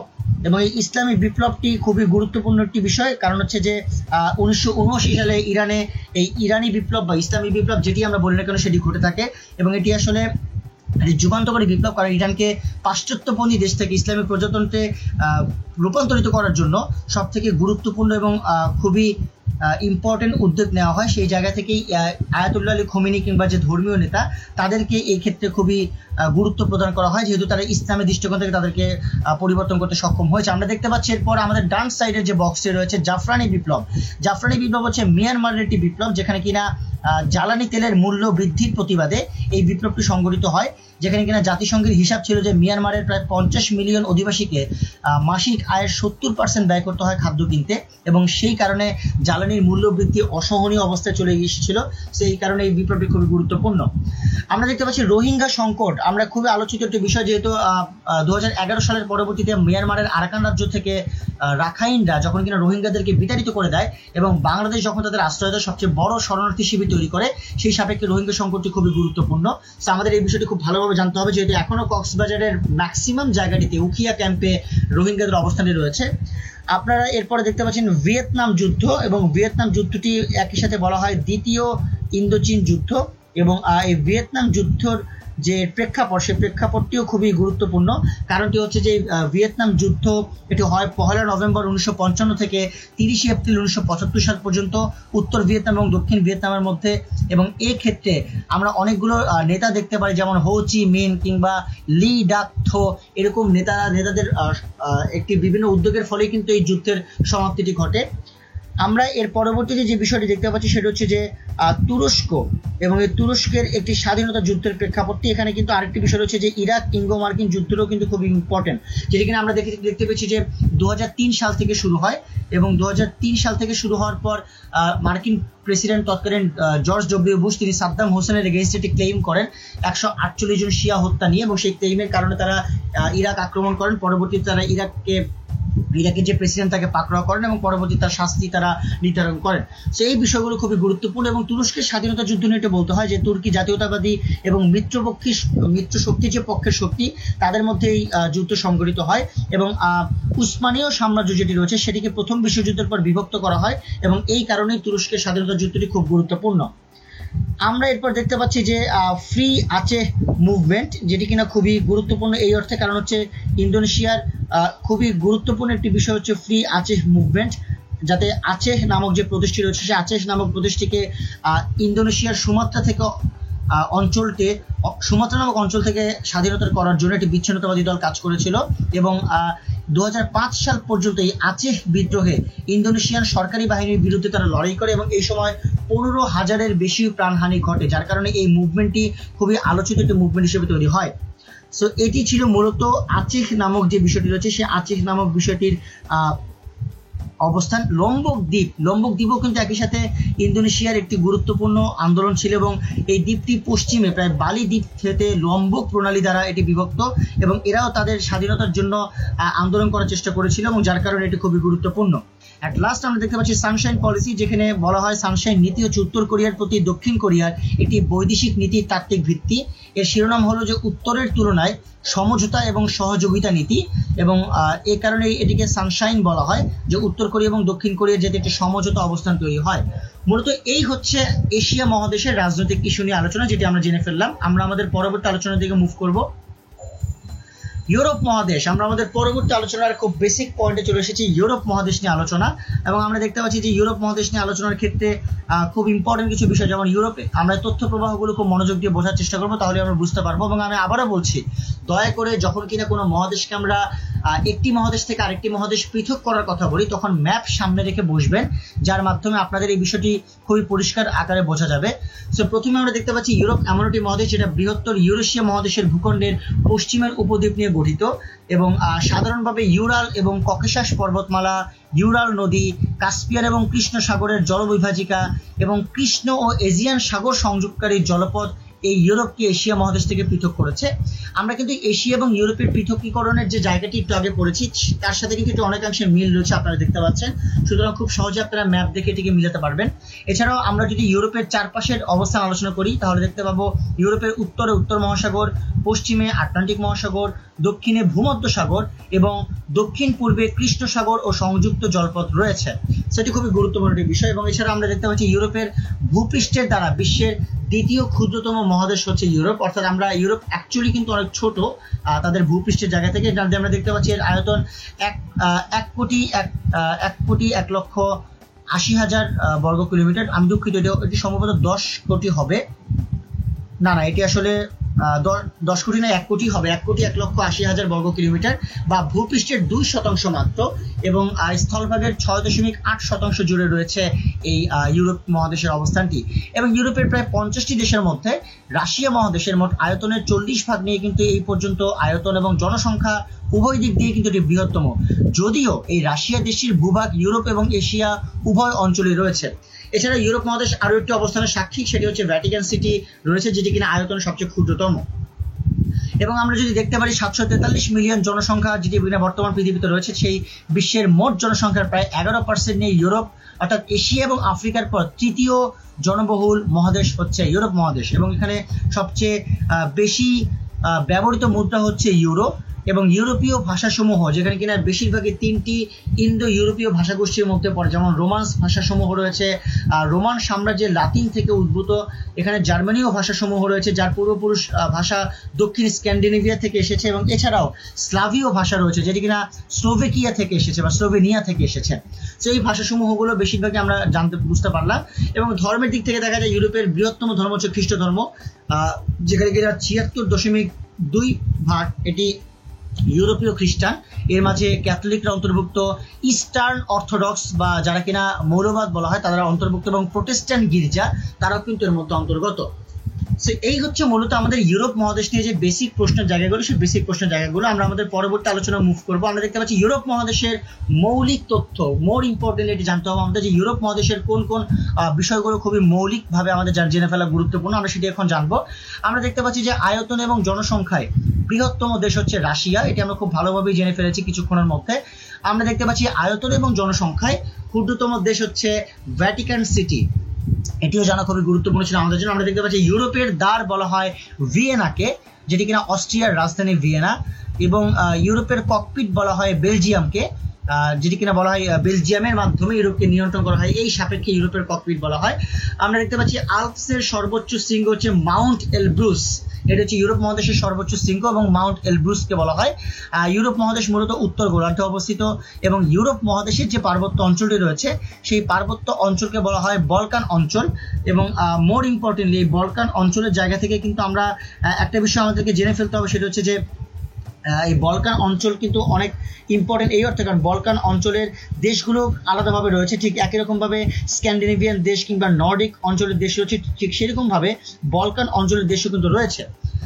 দ্বিতীয় বিশ্বযুদ্ধের পিতৃভূমি বলা হয় রাশিয়াকে, কারণ রাশিয়ার ম্যাক্সিমাম জায়গা জুড়েই কিন্তু বিশ্বযুদ্ধ অনুষ্ঠিত হয়। আমরা দেখতে পাচ্ছি ইউরোপে রেনেসাঁ আন্দোলন শুরু হয় ইতালিতে, এটিও খুবই গুরুত্বপূর্ণ।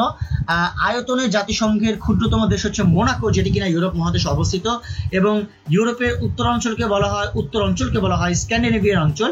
স্ক্যান্ডিনেভিয়ান অঞ্চলের ক্ষেত্রে ইম্পর্টেন্ট বিষয়টি হচ্ছে দেশ হচ্ছে মূলত 3টি, 5টি দেশ বলা হয় যেটি প্রচলিত ভুল, এবং সুইডেন, নরওয়ে, ডেনমার্ক এই 3টি স্ক্যান্ডিনেভিয়ান দেশ।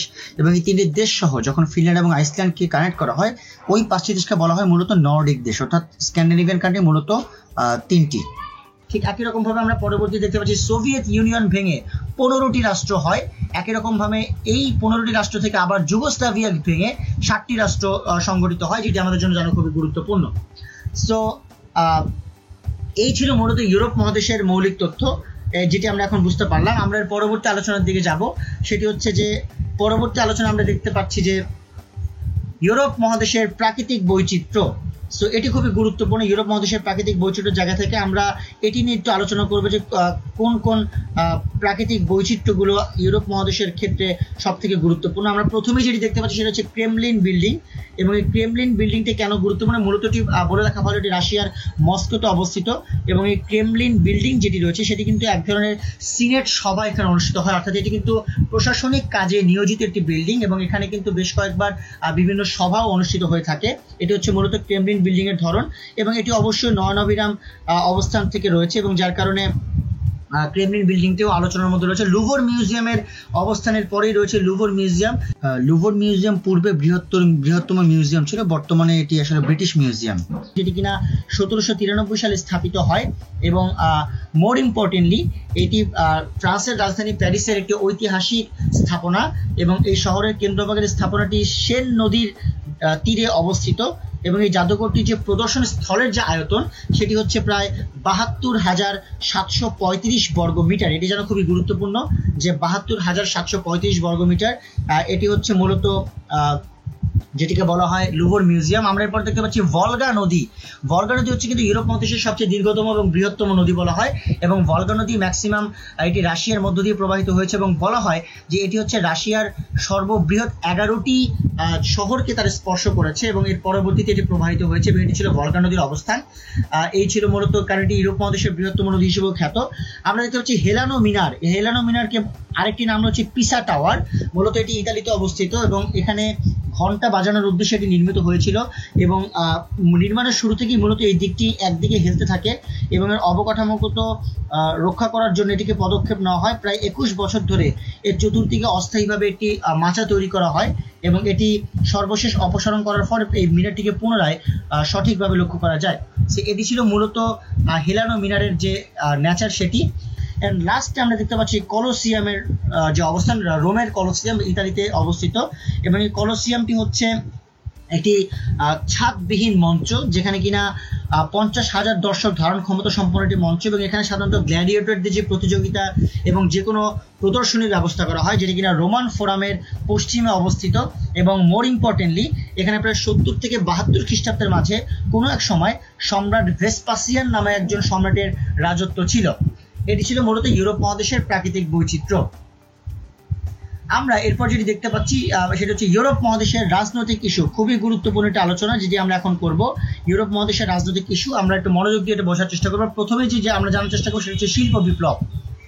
শিল্প বিপ্লব ইংল্যান্ডে অনুষ্ঠিত আমরা সবাই জানি এবং ইংল্যান্ডের শিল্প বিপ্লবের যে ইতিহাস, সেই ইতিহাসটি কিন্তু 1750 সাল থেকে প্রায় 1850 সাল পর্যন্ত ব্যাপ্ত এবং এই সময়কালে কৃষি এবং বাণিজ্যিক ব্যবস্থা থেকে শুরু করে আধুনিক শিল্পায়নের যে একটি গতি প্রকৃতি সেটি কিন্তু শুরু হয়। অর্থনৈতিক কর্মকাণ্ডে একটি বিস্ময়কর পরিবর্তন হয়। এছাড়াও 15শ এবং 16শ শতাব্দীর সমুদ্র যাত্রা কিন্তু বিশ্বব্যাপী বাণিজ্যের পথ খুলে দেয় এবং এই বিপ্লবেই আমরা দেখতে পেয়েছি পুঁজিবাদের উদ্ভব হয়, বাষ্পীয় ইঞ্জিনের আবিষ্কার হয়, কয়লার খনি লক্ষ্য করা যায়, ইস্পাতের ব্যাপক ব্যবহার লক্ষ্য করা যায় এবং একই সাথে অনেকগুলো শিল্প কারখানা গড়ে ওঠে। সুতরাং শিল্প বিপ্লব কিন্তু মূলত ইউরোপের যে একটি প্রতিষ্ঠিত অবস্থান, সেই প্রতিষ্ঠিত অবস্থানকে আরো বেশি সুসংহত করে। আমরা এর পরবর্তী দেখতে পাচ্ছি ম্যাগনা কার্টা স্বাক্ষর। ম্যাগনা কার্টা হচ্ছে ইংল্যান্ডের এমন একটি চুক্তি যেটি কিনা 1215 সালে স্বাক্ষরিত হয় এবং ঐতিহাসিকভাবে ম্যাগনা কার্টা এতটাই গুরুত্বপূর্ণ যে একে বর্তমান সাংবিধানিক শাসনের সূচনা হিসেবে বলা যেতে পারে। এবং 1188 সালে রাজা দ্বিতীয় হেনরি তার সব অস্থাবর সম্পত্তির উপর একটি কর ধার্য করেন। সেই সাপেক্ষেই কিন্তু পরবর্তীতে এটিকে আনুষ্ঠানিক রূপদান করার জন্য ম্যাগনা কার্টা সেটি তৈরি করা হয়। এরপর আমরা দেখতে পাচ্ছি যে আলোচনাটি সেটা হচ্ছে প্রথম বিশ্বযুদ্ধ। তো প্রথম বিশ্বযুদ্ধ কিংবা দ্বিতীয় বিশ্বযুদ্ধের আলোচনাটি আমাদের জন্য খুবই গুরুত্বপূর্ণ। মূলত প্রথম বিশ্বযুদ্ধ বা বিশ্বযুদ্ধ এক যেটি, সেটি কিন্তু 1914 সালের 28 জুলাই ইউরোপে শুরু হয় এবং 11 নভেম্বর 1918 পর্যন্ত এটি স্থায়ী ছিল। প্রায় 6 কোটি ইউরোপীয় সহ এবং 7 কোটি সামরিক বাহিনীর সদস্য সহ ইতিহাসের অন্যতম এই বৃহত্তম যুদ্ধে তারা সবাই একত্রিত হয়, এটা আমরা লক্ষ্য করতে পেরেছিলাম।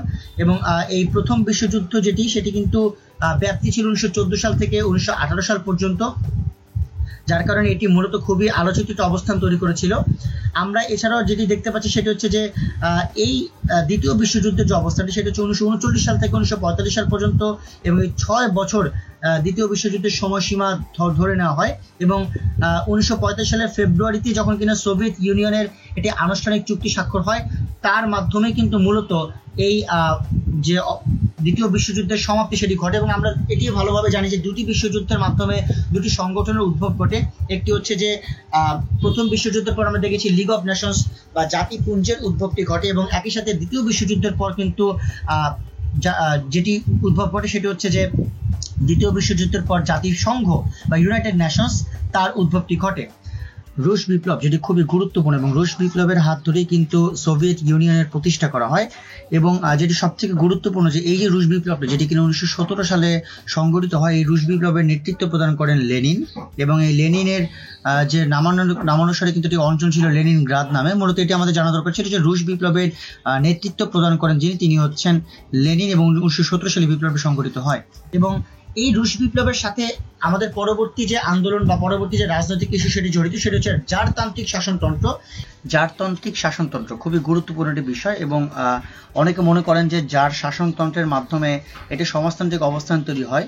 তো সেটি নিয়ে একটি বিতর্ক থাকতে পারে, তবে যে বিষয়টি সবচেয়ে জানা গুরুত্বপূর্ণ সেটি হচ্ছে যে জার একটি রাজতন্ত্র আসলে, এবং এই রাজতন্ত্রটি বা এই যে জারের যে সর্বশেষ রাজা ছিলেন রাজার দ্বিতীয় নিকোলাস, তিনি মূলত ক্ষমতাচ্যুত হন 1917 সালে রুশ বিপ্লবের মাধ্যমে। মূলত রুশ বিপ্লবের মাধ্যমেই জারতন্ত্রের পতন ঘটে। এবং মোর ইম্পর্টেন্টলি যেটা আমাদের জানতে হবে, লেনিন পরবর্তীতে এই সমাজতান্ত্রিক সোভিয়েত ইউনিয়ন প্রতিষ্ঠা করেন। অর্থাৎ জারতান্ত্রিক শাসনতন্ত্রের মাধ্যমে সমাজতন্ত্রের প্রতিষ্ঠা হয়েছে কিনা এটি নিয়ে যেহেতু বিতর্ক রয়েছে, তবে এটি খুবই শিওর একটি তথ্য যেটি আমাদের জন্য জানা খুবই গুরুত্বপূর্ণ। সেটি হচ্ছে যে জারতন্ত্র পতনের পরবর্তীতে, অর্থাৎ দ্বিতীয় নিকোলাস ক্ষমতাচ্যুত হওয়ার পরবর্তীতে লেনিন তিনি 1917 সালে রুশ বিপ্লব পরবর্তী সময়তে তিনি সোভিয়েত ইউনিয়নে সমাজতন্ত্র প্রতিষ্ঠার উদ্যোগ গ্রহণ করেন। আমরা এছাড়াও জারতন্ত্রের অনেক ঐতিহ্য লক্ষ্য করতে পেরেছি। রাজা প্রথম নিকোলাস, রাজা দ্বিতীয় নিকোলাস, কিংবা আরও অনেক গুরুত্বপূর্ণ রাজা যারা কিনা তাদের এই রাজতান্ত্রিক ক্ষমতা বহাল রাখার ক্ষেত্রে উদ্যোগ গ্রহণ করতেন। পরবর্তীতে আমরা তার বিলুপ্ত অবস্থানে দেখতে পেরেছি। এই ছিল মূলত জারতন্ত্রের অবস্থান। এরপর আমরা দেখতে পাচ্ছি যে ফরাসি বিপ্লব খুবই গুরুত্বপূর্ণ একটি বিষয়, ফরাসি বিপ্লব। এবং জেনে নেওয়া ভালো, এটি 5ই মে 1789 সাল থেকে 1799 সালের 9 নভেম্বর পর্যন্ত হয়। এবং এর কারণগুলি ছিল যে ফরাসি বিপ্লবের সময় কিন্তু আমরা দেখি সম্রাট নেপোলিয়নের নামটি খুব ঘনিষ্ঠভাবে জড়িত। ফ্রান্সে যে রাজতন্ত্র বিলুপ্ত হওয়ার পর এটি প্রজাতান্ত্রিক আদর্শের যাত্রা শুরু হয়, সেটি কিন্তু এর মাধ্যমেই শুরু হয়। তো সেক্ষেত্রে এটি খুবই গুরুত্বপূর্ণ একটি বিষয়। আমরা এরপরে দেখতে পাচ্ছি যেটি হচ্ছে যে বার্লিন প্রাচীর খুবই গুরুত্বপূর্ণ, কারণ বার্লিন প্রাচীরটি হচ্ছে পূর্ব জার্মানি এবং পশ্চিম জার্মানির মধ্যে একটি প্রাচীর তৈরি করা হয় 1961 সালে। এটি বার্লিন প্রাচীর নামে খ্যাত। বার্লিন প্রাচীরে যেটি জানা গুরুত্বপূর্ণ, এটি ভেঙে ফেলা হয় 1989 সালে। আমরা দেখতে পাচ্ছি রেনেসা বিপ্লব, যেটিকে বলা হয় পুনর্জাগরণ বা রেনেসা আন্দোলন। এই রেনেসা আন্দোলন বলতে বোঝানো হয় দর্শন, সাহিত্য, সঙ্গীত এবং বিজ্ঞানের যে একটি নিজস্ব শৈলী আকারে 1400 সালে ইতালিতে আবির্ভূত হয়। এটি হচ্ছে মূলত রেনেসা বিপ্লব। এবং এই রেনেসা চিত্রকলা যেটি কিনা একটি ক্লাসিক্যাল বা ধ্রুপদী সভ্যতার শ্রেষ্ঠ মনে করা হয়, এবং এটি একটি শাস্ত্রীয় চিত্রকলাও বটে এই অবস্থানটি মূলত। এবং এর অবস্থান হচ্ছে রেনেসা বলতে ইন্ডিকেট করা হয় যে পাশ্চাত্য আধুনিক যুগের যে আদি পর্যায়টি রয়েছে সেই পর্যায়টি, অর্থাৎ যেখানে কিনা শিল্পকলার যে অবস্থান বা শিল্পকলার যে উন্নয়ন সেটিকে প্রাধান্য দেওয়া হয়। এটাকে এক ধরনের সাংস্কৃতিক বিপ্লবও বলা যেতে পারে, এবং সেই সাপেক্ষে এটি খুবই গুরুত্বপূর্ণ একটি অবস্থান। আমরা এরপরে যেটি দেখতে পাচ্ছি সেটা হচ্ছে স্পেনের গৃহযুদ্ধ। খুবই গুরুত্বপূর্ণ, কারণ হচ্ছে যে স্পেনের গৃহযুদ্ধ দ্বারাই কিন্তু আমাদের পরবর্তী বিষয়টি বোঝা যাবে। 1936 সাল থেকে 1939 সাল পর্যন্ত এই যুদ্ধটি হয়, এবং এই গৃহযুদ্ধে এক পক্ষে প্রজাতন্ত্রীরা ছিলেন, আরেক পক্ষে গণতান্ত্রিক অবস্থানে ছিলেন অনেকেই। এবং এই গৃহযুদ্ধে জাতীয়তাবাদীরা জয়লাভ করে, যেখানে কিনা ফ্রান্সিসকো ফ্রাঙ্কো তার নেতৃত্বে যে গ্রুপটি, সেই গ্রুপটি তারা জয়লাভ করে, এবং তারা 36 বছর স্পেন শাসন করে। এবং সেই গৃহযুদ্ধের ফলাফলেই কিন্তু তারা এই যে অবস্থানটি, সেই অবস্থানটি তারা তৈরি করতে পারে। আমরা এরপরে দেখতে পাচ্ছি কাতালোনিয়ার স্বাধীনতা আন্দোলন নিয়ে। কাতালোনিয়ার স্বাধীনতা আন্দোলনটি খুবই গুরুত্বপূর্ণ, কারণ কাতালোনিয়ার একটি আঞ্চলিক অবস্থান রয়েছে, এবং কাতালোনিয়ারা এই কারণেই চায় যে তারা অবস্থান থেকে নিজেরা স্বাধীন হতে। কাতালোনিয়ার জনসংখ্যা প্রায় 75 লক্ষের মতো, এবং স্পেনের উত্তর পূর্বের এই প্রদেশের রাজধানী হচ্ছে বার্সেলোনা। আমরা সবাই জানি ফুটবল এবং পর্যটনের ক্ষেত্রে বিখ্যাত, এবং স্পেনের জিডিপির প্রায় 1/5 এখানে বার্সেলোনা থেকে আসে।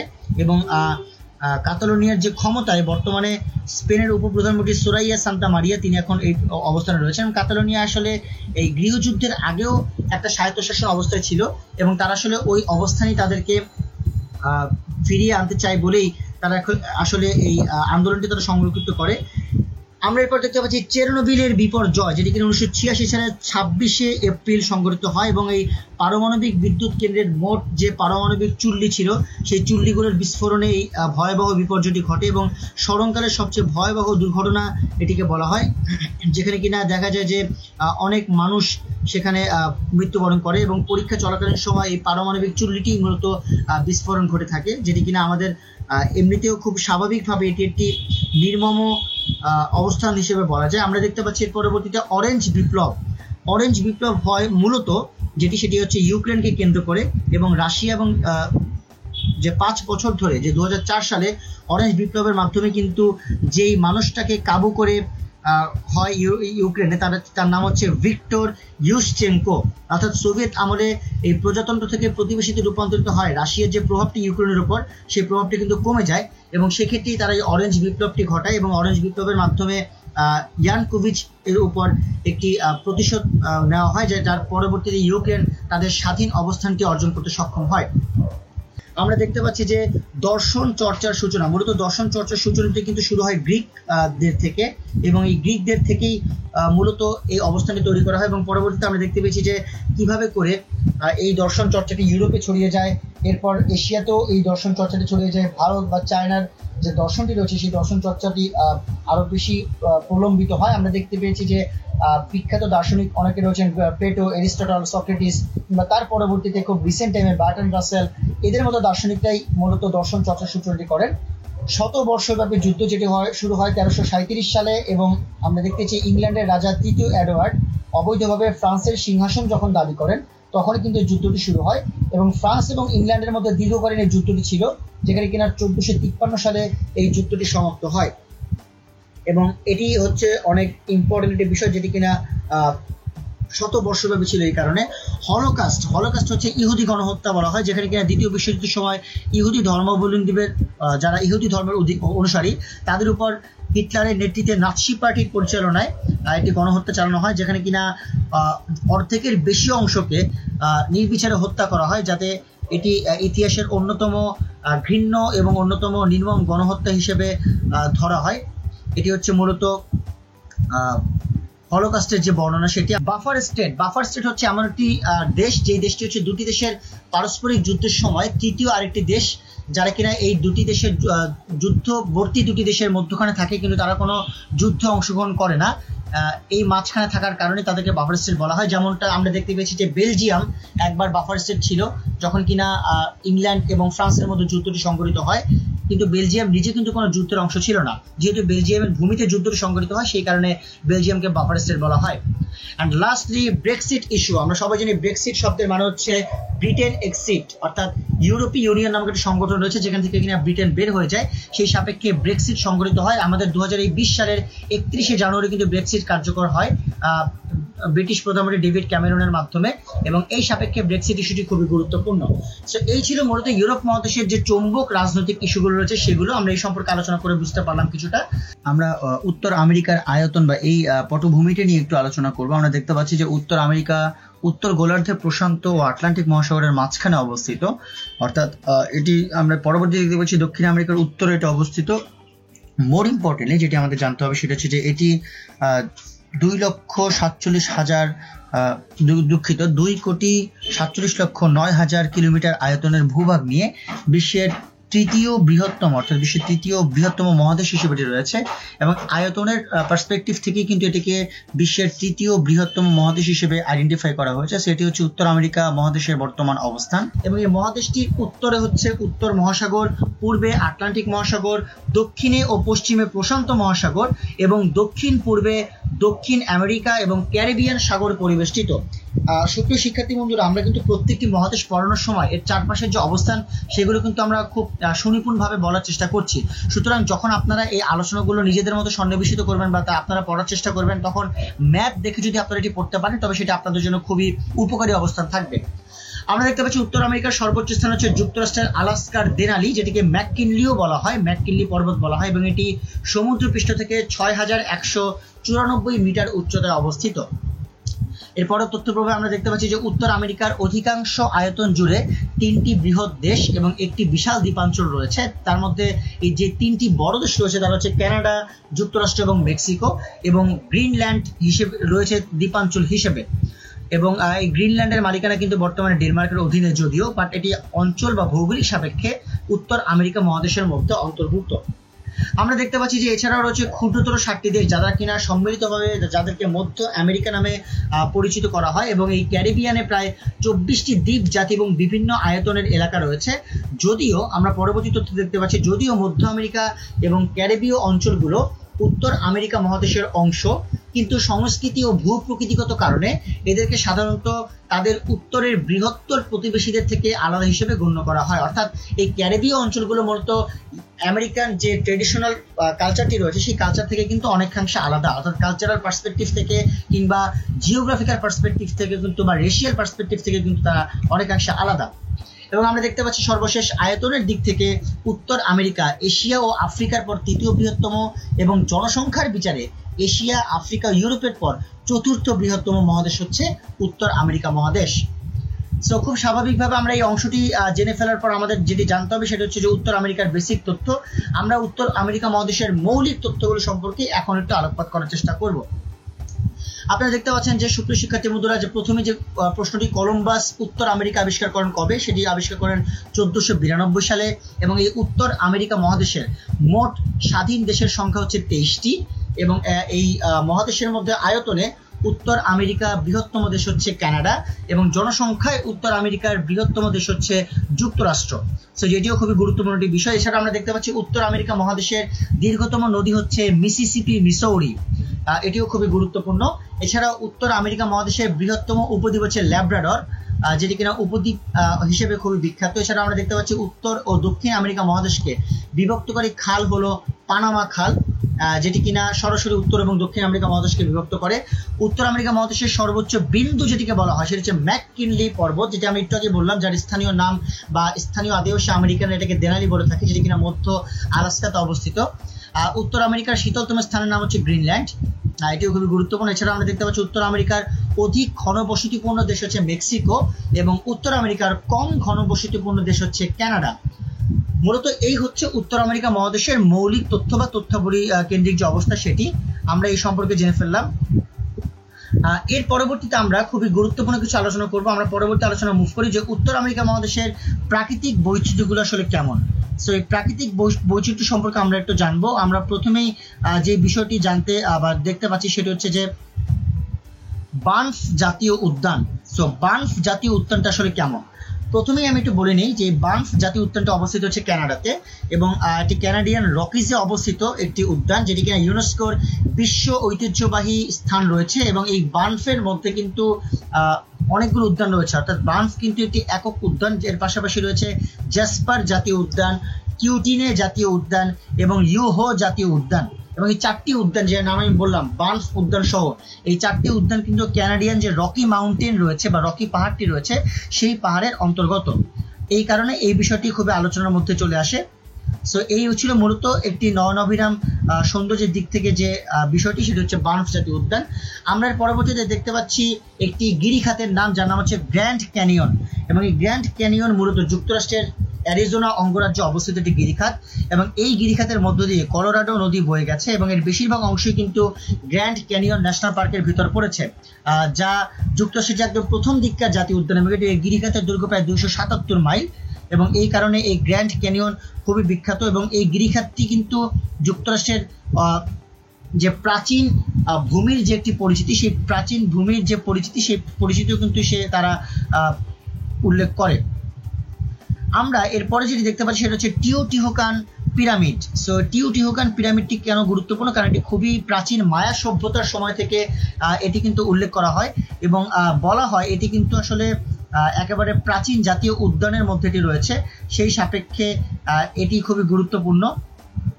এবং মোর ইম্পর্টেন্টলি এই টিওটিহুকান পিরামিডটি কিন্তু একটি যেটিকে বলা হয় মায়া সভ্যতার একটি নিদর্শন হিসেবে এটি এখনো সংরক্ষিত করা রয়েছে উত্তর আমেরিকাতে। আমরা দেখতে পাচ্ছি নায়াগ্রা জলপ্রপাতটি খুবই গুরুত্বপূর্ণ, কারণ এটি এর মধ্যে 3টি জলপ্রপাত রয়েছে। এটি হচ্ছে হর্সশু ফলস, এটি ক্যানাডা ফলস এবং আরেকটি হচ্ছে আমেরিকান ফলস। মূলত এই নায়াগ্রা জলপ্রপাতটি যুক্তরাষ্ট্র এবং কানাডার সীমান্তবর্তী অঞ্চলে অবস্থিত এবং এর আকার কিন্তু অনেকটা ঘোড়ার খুরের মতো এটি বলা হয়। এবং নায়াগ্রা জলপ্রপাতকে বলা হয় এটি অনেক বিশাল একটি জলপ্রপাত এবং এর জলপ্রবাহটি হয় নায়াগ্রা নদীর মাধ্যমে, সেই কারণে এটি খুবই গুরুত্বপূর্ণ। এরপরে আমরা যেটি দেখতে পাচ্ছি সেটা হচ্ছে যে চিচেন ইৎজা, এটিও খুব গুরুত্বপূর্ণ এই অর্থে কারণ এই নামটি আমরা অনেক বেশি শুনে থাকবো।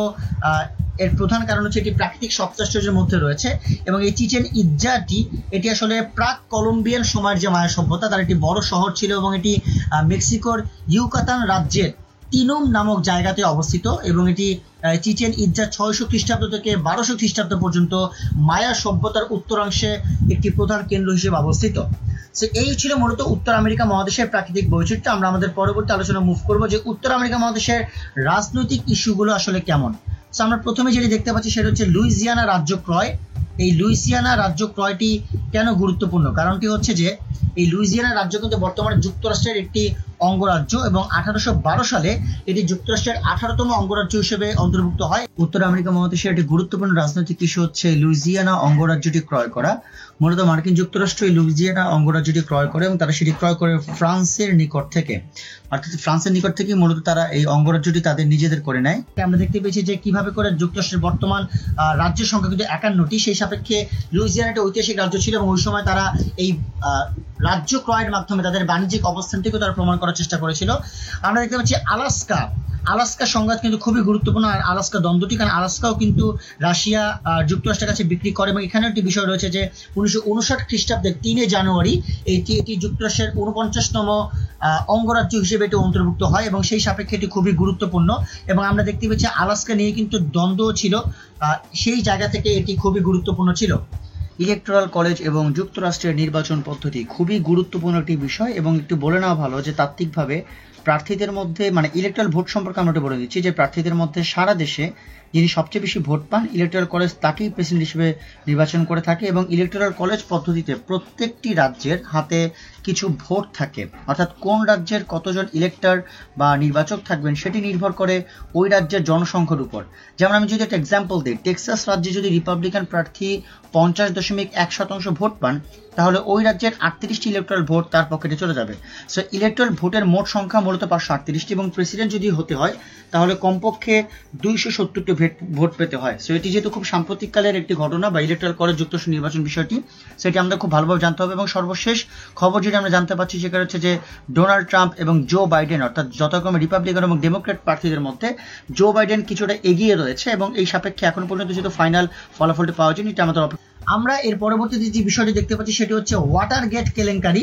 এবং ওয়াটারগেট কেলেঙ্কারি মূলত বলা হয় যে 1970-এর দশকের মার্কিন যুক্তরাষ্ট্রের একটি রাজনৈতিক কেলেঙ্কারি বলা হয় এবং এটি কেলেঙ্কারিটা এরকম ছিল যে ওয়াশিংটন ডিসির ওয়াটারগেট ভবনস্থ বিরোধী ডেমোক্র্যাট দলের সদর দফতরে একটি আড়িপাতা যন্ত্র বসায় এবং রিচার্ড নিক্সনের প্রশাসনের যে কেলেঙ্কারি সেটি কিন্তু ধামাচাপা দেওয়ার চেষ্টা করে অনেকেই, কিন্তু 9 আগস্ট 1974 সালে রিচার্ড নিক্সন রাষ্ট্রপতির পদ থেকে তিনি পদত্যাগ করতে তিনি বাধ্য হন এবং সেই সাপেক্ষে এটি খুবই গুরুত্বপূর্ণ ছিল এই যে কেলেঙ্কারির বিষয়টা আমরা বললাম। এবং আমেরিকার গৃহযুদ্ধের পরবর্তীতে আরেকটি গুরুত্বপূর্ণ বিষয়, কারণ মার্কিন যুক্তরাষ্ট্রের এই আমেরিকার গৃহযুদ্ধটি আন্তঃপ্রাদেশিক যুদ্ধ নামেও খ্যাত এবং এটি 1861 সাল থেকে 1865 সাল পর্যন্ত এটা অনুষ্ঠিত হয়, যখন কিনা রাষ্ট্রপতি জেফারসন ডেভিস নামে একজন মানুষ ছিল যার নেতৃত্বে 11টি প্রদেশ নিজেদেরকে মূল যুক্তরাষ্ট্র থেকে আলাদা ঘোষণা করে এবং সেই সাপেক্ষে কিন্তু এই গৃহযুদ্ধটি শুরু হয়। সো এটি খুবই গুরুত্বপূর্ণ বিষয়। গুয়ান্তানামো বে দ্বন্দ্ব, এটি হচ্ছে মার্কিন যুক্তরাষ্ট্রের একটি ক্রয় করা জায়গা যেখানে কিনা মার্কিন যুক্তরাষ্ট্র একটি ভয়ঙ্কর রকম কারাগার তৈরি করে এবং এই ভয়ঙ্কর রকম কারাগার তৈরি করার কারণে আমরা দেখতে পেয়েছি যে এখানে বিভিন্ন অত্যাচার চালানো হয় এবং পরবর্তীতে যেটা আসলে বন্ধ করা হয়েছে এবং এটি বন্ধ করার পরবর্তীতে আমরা দেখতে পেয়েছি যে গুয়ান্তানামো বে দ্বন্দ্ব বর্তমানে জাস্ট একটা ক্রয় করা দ্বীপ হিসেবে রয়েছে এবং এটি কিউবাতে এই দ্বীপটা অবস্থিত। ট্রুম্যান ডক্ট্রিন মানে হচ্ছে যে এখানে একটি ভাষণের কথা উল্লেখ করা হয় যেখানে কিনা ট্রুম্যান ডক্ট্রিনের এই মূল ভাষণটি যেখানে উল্লেখ করা ছিল সেটি হচ্ছে যে ট্রুম্যান নীতির ভিত্তিতে, এবং ট্রুম্যান নীতি হচ্ছে এমন একটি নীতি যে ডক্ট্রিন বা যে নীতিটি হচ্ছে যে মার্কিন যুক্তরাষ্ট্রের যে রাষ্ট্রপতি ছিলেন হ্যারি ট্রুম্যান, তিনি 1937 সালের 12 মার্চ ঘোষণা করেন যে মার্কিন যুক্তরাষ্ট্র দীর্ঘদিন বিশ্ব রাজনীতিতে বিচ্ছিন্নতার নীতি অনুসরণ করে আসছে, কিন্তু এখন থেকে তারা আসলে সামরিক সক্রিয়তা বা সকলের সাথে মিলে কাজ করার যে নীতি সেটি তারা অনুসরণ করবে।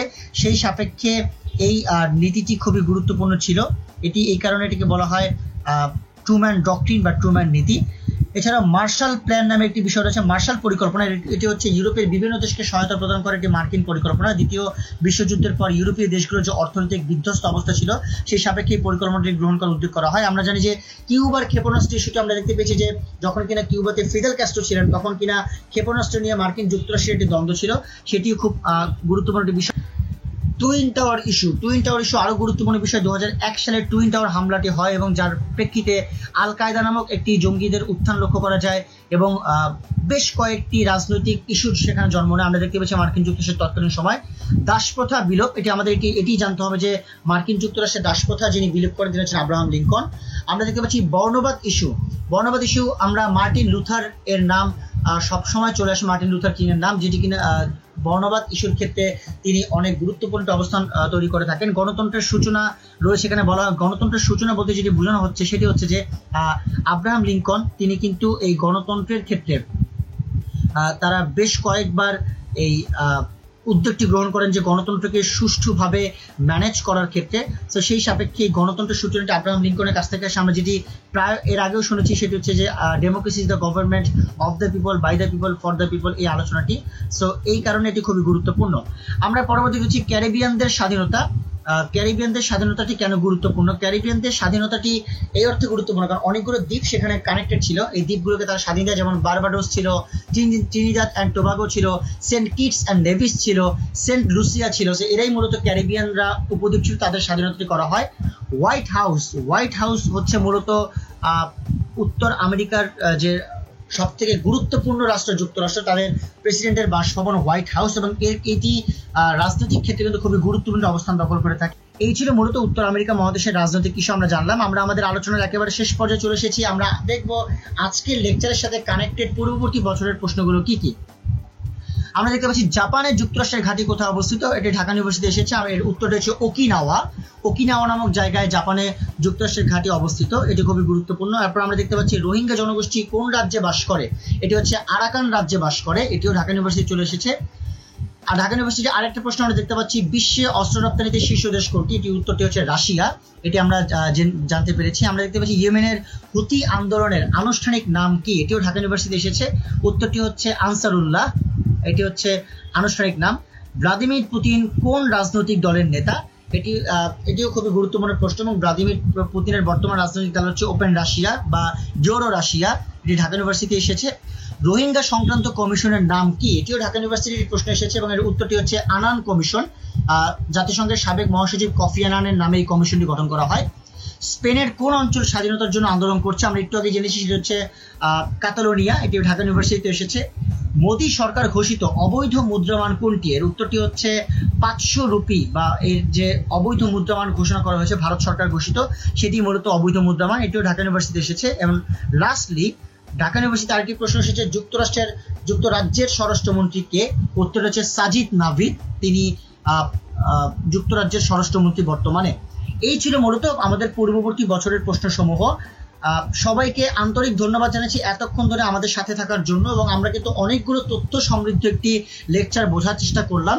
আমরা এর পরবর্তীতে আরো যে মহাদেশগুলো বাকি রয়েছে সেই মহাদেশগুলো নিয়ে লেকচার বোঝার চেষ্টা করব, এবং শিক্ষার্থী বন্ধুদেরকে বলবো যেই তথ্যগুলো আলোচিত হয়েছে সেগুলো তো বেটার, বাট যেগুলো আলোচিত হয়েছে কিন্তু এই আমাদের যে পেজগুলো রয়েছে সেই পেজে মিসিং ছিল, সেগুলো আপনারা একটু টুকে নেওয়ার চেষ্টা করবেন, এবং আশা করি আপনারা এই লেকচারটি খুব ভালোভাবে বুঝতে পেরেছেন এবং আপনারা এটিকে খুব ভালোভাবে প্র্যাকটিস করার চেষ্টা করবেন। সবাইকে আন্তরিক ধন্যবাদ জানাচ্ছি এতক্ষণ ধরে লেকচারটি উপভোগ করার জন্য। আশা করি আপনাদের সাথে পরবর্তীতে আবার অন্য কোনো লেকচারে দেখা হবে। ততদিন পর্যন্ত ভালো থাকবেন, সুস্থ থাকবেন, 10 মিনিট স্কুলের সাথেই থাকবেন।